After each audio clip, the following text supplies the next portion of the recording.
Bonjour à tous, je vous retrouve pour la partie 2 du cours sur les vecteurs repérés pour la classe de seconde où on va étudier plus particulièrement les vecteurs collinéaires et puis voir quelques formules sur la collinéarité et puis les emplois qu'on peut en faire. Donc un petit rappel déjà sur la collinéarité qu'on vous avez dû voir sur le cours précédent. Deux vecteurs non nuls U et V sont dits collinéaires lorsqu'il existe un nombre réel k tel que V est égal à k fois U. Donc du coup on peut passer de l'un à l'autre en le multipliant par un nombre réel. Concrètement, qu'est-ce que ça signifie? Ça signifie qu'en fait on va avoir des vecteurs qui vont avoir la même direction, c'est-à-dire que par abus de langage on va dire qu'ils sont parallèles entre eux. Voilà, mais on ne va pas utiliser ce mot-là, on va plutôt dire qu'ils sont collinéaires. Donc même direction, mais ils peuvent avoir des sens opposés. Là par exemple, si je regarde AB et puis CD, je peux écrire que CD est égal à moins 2AB. Je peux bien passer de l'un à l'autre en multipliant par un nombre, donc du coup ils vont être collinéaires entre eux. Ils n'ont pas le même sens, mais ils sont collinéaires entre eux. Pareil pour AB et EF, on a EF qui est égal à 2AB, du coup on a bien aussi EF et AB qui sont collinéaires. Voilà, une fois qu'on a positionné ça, on va voir un petit peu ce qui se passe dans une base, parce que vu qu'on est en vecteur repéré, c'est important de voir un petit peu ça. Donc dans une base, pour étudier la collinéarité de deux vecteurs non nuls, on peut très bien utiliser la définition de base, c'est-à-dire que ici V est égal à KU, et du coup on va voir cette relation-là entre leurs abscisses et entre leurs ordonnées, c'est-à-dire qu'on peut chercher un réel K, tel que x' est égal à Kx, c'est-à-dire l'abscisse du vecteur V est égal à K fois l'abscisse du vecteur U, et la même chose pour les ordonnées. Ça veut dire quoi pour un exemple? Ça veut dire que si on arrive à trouver assez facilement un lien entre leurs abscisses et leurs ordonnées, un lien commun, on pourra utiliser ça. Là, par exemple, si je prends ces deux vecteurs-là, le vecteur U de coordonnées 5, 2 et le vecteur V de coordonnées 35, 14, je vois assez rapidement que si je fais 5 fois 7, j'obtiens l'abscisse du point du vecteur V, et si je fais un fois 7 aussi pour les ordonnées, 2 fois 7, j'obtiens l'ordonnée du vecteur V. Du coup, j'ai un lien de 7, c'est-à-dire que U fois 7 est égal à V, ou V est égal à 7 fois le vecteur U. Donc là, du coup, je le vois assez rapidement cette relation-là, et du coup, je peux montrer facilement qu'ils sont collinéaires. Autre façon de faire, pour la plupart des cas où on n'arrive pas à voir ce lien un petit peu évident qu'on peut avoir ici, dans ce cas-là, on va utiliser une propriété qu'on va voir tout de suite. Donc on va se prendre dans une base de vecteurs, U de coordonnées x, y, V de coordonnées x', y', et bien ils vont être collinéaires si et seulement si x fois y' moins x' fois y est égal à 0. Donc il faudra bien se rappeler de ce calcul-là. On prend en quelque sorte les diagonales qu'on va soustraire entre eux et on va vérifier en fait si c'est nul ou pas, si c'est égal à 0 ou pas. Si c'est égal à 0, on va avoir des vecteurs collinéaires. Si c'est pas égal à 0, les vecteurs ne seront pas collinéaires. L'intérêt de ça, c'est que si on a des coordonnées qui sont un peu complexes, on a juste à effectuer ce calcul-là et à regarder à quoi c'est égal, et on voit rapidement s'ils sont collinaires ou non. On n'a pas accès au petit coefficient qui les lie entre eux, mais on sait si c'est collinaire. Un petit exemple, je vais prendre les vecteurs U de coordonnées 16 et 3 et le vecteur V de coordonnées 49 et 10. Est-ce qu'ils sont collinéaires? Là, pour passer de 16 à 49, c'est un peu plus complexe, donc du coup, on va plutôt utiliser ce critère. Donc du coup, quel calcul on va faire? On va faire 16 fois 10 moins 49 fois 3.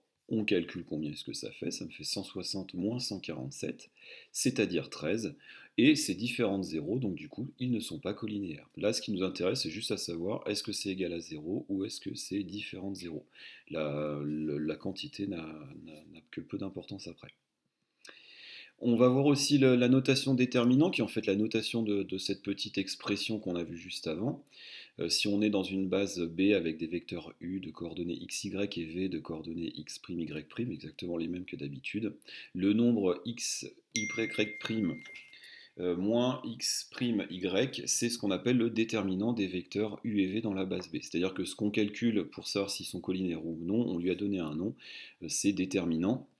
On peut le noter det de UV, comme cela, ou les coordonnées entourées de deux petites barres. Voilà, ça c'est les deux choses qui veulent dire la même chose et qui sont égales à ce calcul-là.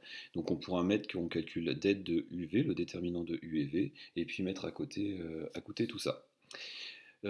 Propriété, bah, c'est exactement la même propriété, c'est-à-dire que U et V sont collinéaires si et seulement si le déterminant des vecteurs U et V est égal à 0. C'est la même propriété, mais en utilisant cette fois-ci la petite notation qu'on vient d'introduire, la notation déterminant. Du coup, bah, au niveau des applications de notre déterminant, on pourra dire que si on cherche à montrer que trois points sont alignés, par exemple A, B, C sont alignés, et ben on pourra montrer que les vecteurs AB et AC sont collinéaires. Donc calculer les coordonnées de AB et de AC, des vecteurs AB et AC, et puis calculer leur déterminant. Si c'est égal à 0, ça voudra dire que les points sont alignés. Autre chose où on pourra utiliser un petit peu ça, c'est pour des droites qui sont parallèles. Si on veut savoir si la droite AB est parallèle à la droite CD, ben on va calculer les coordonnées du vecteur AB, du vecteur CD, on calcule leur déterminant, et puis si c'est égal à 0, elles seront parallèles. Voilà les emplois les plus intéressants. Et pareil, on utilisera et on essaiera d'utiliser le plus possible ce déterminant parce que ça induit des calculs qui sont assez simples. On va passer maintenant à un petit exercice plus ou moins type dans lequel on reprend justement ces deux points, c'est-à-dire montrer que trois points sont alignés et montrer que des droites sont parallèles ou non dans les deux cas. Donc on a ici une série de points, on a les coordonnées d'une série de points et puis on essaie de voir si elles sont alignées ou pas. Si vous voulez tenter l'exercice avec votre cours en support, vous pouvez le faire, vous mettez la vidéo en pause. Et après, vous la relancez pour regarder la correction. Sinon, vous pouvez laisser et assister à la correction. Je vous laisse mettre en pause si vous avez besoin. Voilà, maintenant on va faire la correction de cet exercice-là. Donc on va passer déjà au premier point, montrer que E, C, D sont alignés. Est-ce qu'ils sont alignés ou pas? Donc ce qu'on va faire, c'est qu'on va calculer les coordonnées du vecteur EC et du vecteur ED en utilisant les propriétés, les calculs qu'on avait vus dans la vidéo de la partie 1 du cours. Donc je vous rappelle qu'on soustrait bien le point d'arrivée moins le point de départ, les coordonnées du point d'arrivée moins les coordonnées du point de départ, ce qui nous fait du moins 4, moins 8 et 2, moins 9, 9 demi pour EC. Donc du coup je calcule combien ça fait me fait un vecteur EC qui a pour coordonnées 4 et moins 5 demi. Je fais pareil pour le vecteur ED, je calcule ses coordonnées, ça me fait du 4 moins 8 et moins 3 moins 9 demi, ce qui me fait du coup un vecteur ED qui a pour coordonnées 12 et moins 15 demi. Et à partir de là, on a les deux façons de faire que je vous ai expliquées, c'est-à-dire on peut aller chercher rapidement un lien entre ces deux vecteurs-là, et là c'est vrai qu'on en voit un assez évident, ou alors on peut aller calculer le déterminant.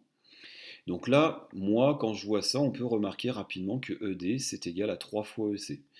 3 fois 4, ça fait bien 12. 3 fois moins 5 demi, ça fait bien moins 15 demi. Du coup, on a notre collinéarité qui apparaît clairement et du coup nos points qui sont alignés. Autre chose que l'on peut faire, et que je vous invite à faire un petit peu plus régulièrement, c'est calculer le déterminant de EC et de ED. C'est ce qu'on va faire. Donc du coup, j'applique ma formule. Donc là, vous remarquez, cette notation-là, elle est intéressante parce qu'elle permet d'avoir la notation colonne de nos vecteurs et du coup de voir apparaître la soustraction qu'on va faire un petit peu plus simplement et pas se tromper. Du coup, au niveau des calculs, on va faire 4 fois moins 15 demi, mettre bien des parenthèses ici, et moins 12 fois moins 5 demi. Voilà. Le moins, c'est le moins de la formule. Attention, ce n'est pas un moins d'un signe. Si vous aviez ici un signe négatif, il faudra bien penser à mettre deux moins à la suite. Ensuite, vous effectuez les calculs, on se retrouve avec moins 30 plus 30, ce qui fait 0. On a bien évidemment la même conclusion, c'est-à-dire qu'on a des vecteurs qui sont collinéaires et du coup des points qui sont alignés. Voilà. On passe au deuxième point, c'était montrer que les droites AB et CD sont parallèles ou non, on va voir. Donc on va calculer les coordonnées de AB et de CD. Donc le vecteur AB il a pour coordonnées 11 et moins 7, avec la même façon de faire qu'avant. Pour le vecteur CD, on a pour coordonnées 8 et moins 5. Et on va calculer tout simplement le déterminant, parce que là, trouver un lien entre 11 et 8, c'est un petit peu complexe. On gagnera du temps à calculer tout simplement le déterminant. Donc déterminant de 11 moins 7 et de 8 moins 5. Je fais comme opération 11 fois moins 5 moins 8 fois moins 7. J'obtiens moins 55 plus 56 et du coup c'est égal à 1. Donc c'est différent de 0. Donc ça veut dire que nos vecteurs ne sont pas collinéaires et ça veut dire du coup que les deux droites AB et CD ne sont pas parallèles. Voilà. Donc n'hésitez pas, c'est à revenir sur cette vidéo, peut-être refaire l'exercice, mettre sur pause une fois que vous avez un petit peu assimilé la formule des déterminants, et puis la retenter, puis regarder la correction si c'est bon ou pas. Voilà, on se retrouvera pour d'autres vidéos. Au revoir.